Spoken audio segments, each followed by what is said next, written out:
guys, it's Kim here. I'm going to be talking to you today about Duchenne muscular dystrophy.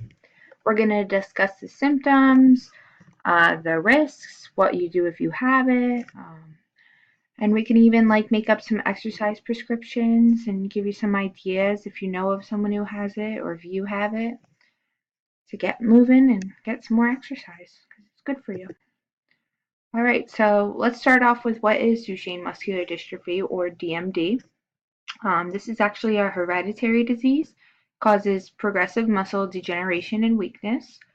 So those with this disease actually inherit a defective gene. It's from the muscular protein dystrophin. The mothers carry it, so it's on a recessive X chromosome, so the mothers have to be the carrier. They're typically asymptomatic though, and it only passes down to males. It's the most common childhood disease as it occurs 1 in every 3,300 male births. So that's a lot of people. It's actually one of the 9 types of muscular dystrophy, but Duchenne muscular dystrophy is very well known. It's, as you can see in this graph here, 23% of the people with muscular dystrophy have Duchenne muscular dystrophy, so it's the most popular. Another popular one is Becker muscular dystrophy, and it is often studied alongside of Duchenne muscular dystrophy. Becker is just less severe. All right, so you can see all the other ones that we have on this little pie chart here. All right.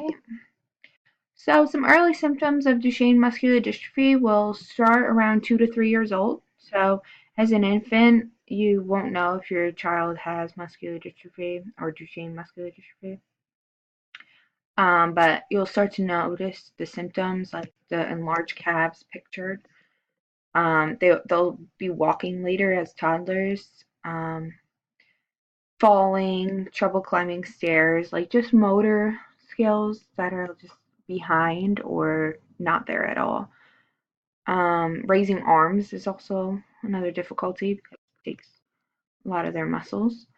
Waddling gait is very common. Fatigue is common because the little kids are working so hard to try to move, but learning disabilities are actually not common in everybody with muscular dystrophy. It's about like 20% of people with DMD that will have learning disabilities alongside.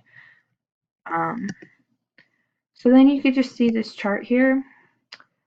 See the mother's the normal carrier and the father's normal. Um, see at how 2 years old they just, you know, it looks like their legs aren't really shaped right, but you could see as it progresses, as the child ages, you could see how much worse it gets up. You could have lordosis from sitting and from like a curved back, a weak back. And it's going to get worse with age and the weakness of like the pelvic girdle muscles. And you could see the enlarged calves are actually really common. All right, so risk factors, as we discussed, males are at an increased risk, and the mother carries the defective gene, as I mentioned. If girls receive the defective gene, they're going to be asymptomatic because they have another X chromosome, but boys will be present with symptoms because they only have one X and one Y, so they're going to use that X that they get. And then it's going to be increased if you have a family member diagnosed. My cousin actually has muscular dystrophy, Duchenne muscular dystrophy. He's a couple of years older than me, and his mom found out by the same way we'd actually discussed these symptoms. Like, he was about 2, and he's actually the same age as my sister. They were like 3 days apart. So my sister was like walking, doing all this stuff, and my cousin, he wasn't he wasn't getting anywhere, and his mom was very concerned. He really was even having trouble crawling. So she took him to the doctor and was like, I need answers, and found out that it was, Duchenne muscular dystrophy. He's 25 now. He's in a wheelchair, but he's doing good. He doesn't have like any of the learning disabilities. He's actually incredibly smart. Like, he just graduated from Rutgers, so could still live an independent life easily. with as long as you have help. So then here's the prevalence in 2010 of males with Duchenne and Becker. See, it's grouped together as I mentioned.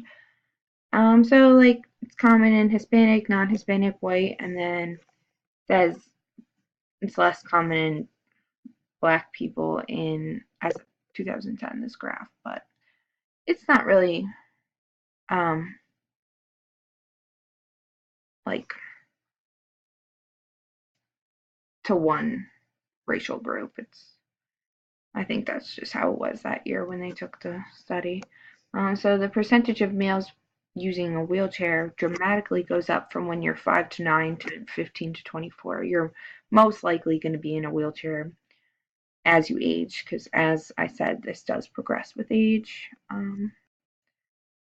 So, there is no cure for Duchenne muscular dystrophy. There's a bunch of volunteers, everything out there to try to raise money to find the cure. I'm actually one of them. So, but there are increasing methods of treatment, such as breathing aids to help because the diaphragm muscles weaken over time, so it makes it for really hard to breathe. There's also steroids that are an option. They actually simulate the hormone effects.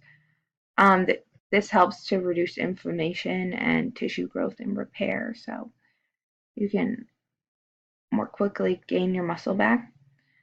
And then physical and occupational therapy is actually really common too, because especially occupational therapy, you can have someone come in and, you know, because you may not be able to wash your face like you did before because you're getting weaker, but the occupational therapist will really help with like finding new innovative ways to take care of yourself. And like there's a bunch of like little aid things that they can give to you and exercises they could do with you. So it's really important for people with Duchenne muscular dystrophy.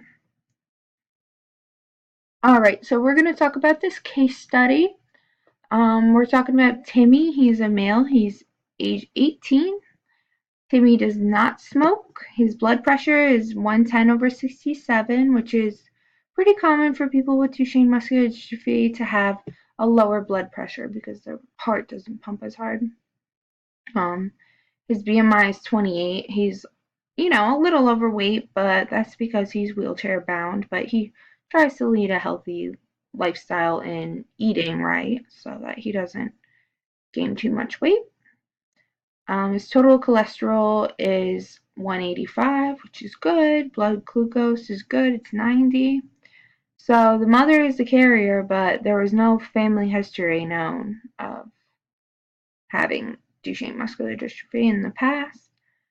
So yeah, his lifestyle is sedentary. He went in a wheelchair at about 14, he said. So he still has a range of motion in his extremities, but it's very limited.